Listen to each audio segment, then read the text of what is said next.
లాల్ చౌక్ అనుబంధం 1992లో మోదీ లాల్ చౌక్లో త్రివర్ణ పతాకాన్ని ఎగురవేశారు. ఇది ఆయనకు కాశ్మీర్తో ఉన్న సుదీర్ఘమైన రాజకీయ అనుబంధానికి ప్రతీక. 1992లో ఉగ్రవాదం తారాస్థాయిలో ఉండేది. లాల్ చౌక్లో త్రివర్ణ పతాకం ఎగురవేయడం కాదు, లాల్ చౌక్కి వెళ్ళాలంటేనే రాజకీయ నాయకులు బెదిరిపోయేవాళ్ళు.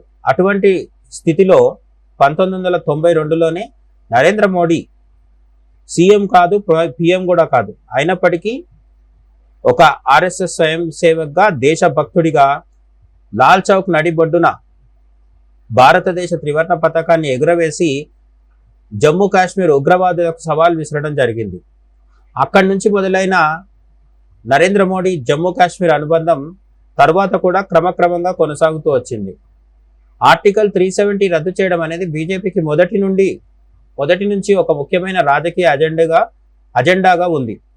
రాజకీయ సంకల్పం అధికారంలోకి వచ్చాక ఎంతో కాలంగా పెండింగ్లో ఉన్న ఈ అంశాన్ని అత్యంత ధైర్యంగా పూర్తి చేయాలని మోదీ ప్రభుత్వం నిర్ణయించుకుంది. 2019లో ఆర్టికల్ 370ని రద్దు చేయడం ద్వారా జమ్మూ కాశ్మీర్కు ఉన్న ప్రత్యేక ప్రతిపత్తిని ముగించి దేశంలో పూర్తి స్థాయిలో జేఎండ్కేని విలీనం చేయడం జరిగింది.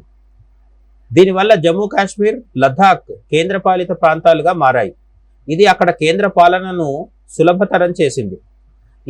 ఈ నిర్ణయం వల్ల వేర్పాటువాద శక్తులు బలహీనపడ్డాయని, లోయలో హింసాత్మక ఘటనలు తగ్గుముఖం పట్టాయని ప్రభుత్వం పేర్కొంటోంది. రికార్డులు కూడా మనకు అదే స్పష్టం చేస్తున్నాయి. ఆర్టికల్ 370 రద్దు తర్వాత అక్కడ మౌలిక సదుపాయాల కల్పన, పెట్టుబడులు, పర్యాటకం బాగా పెరిగాయనేది కూడా నివేదికలు చెబుతున్నాయి. స్థానిక ఎన్నికల నిర్వహణ ద్వారా అక్కడ ప్రజాస్వామ్య వ్యవస్థను అట్టడుగు స్థాయి వరకు తీసుకెళ్లడంపై మోదీ ప్రభుత్వం దృష్టి సారించింది. జమ్మూ కాశ్మీర్ పూర్తిగా దేశంలో భాగం కావడం వల్ల భద్రతాపరమైన సవాళ్లను సమర్థవంతంగా ఎదుర్కోగలుగుతున్నామని ప్రభుత్వం భావిస్తోంది. ఈ మార్పులను నరేంద్ర మోదీ తన పాలనలో జరిగిన అత్యంత కీలకమైన మరియు చారిత్రక నిర్ణయాలలో ఒకటిగా అభివర్ణిస్తారు. జమ్మూ కాశ్మీర్పై నరేంద్ర మోడీ ప్రభావం, దీనిపైన మీరేమనుకుంటున్నారో చెప్పండి. జై హింద్.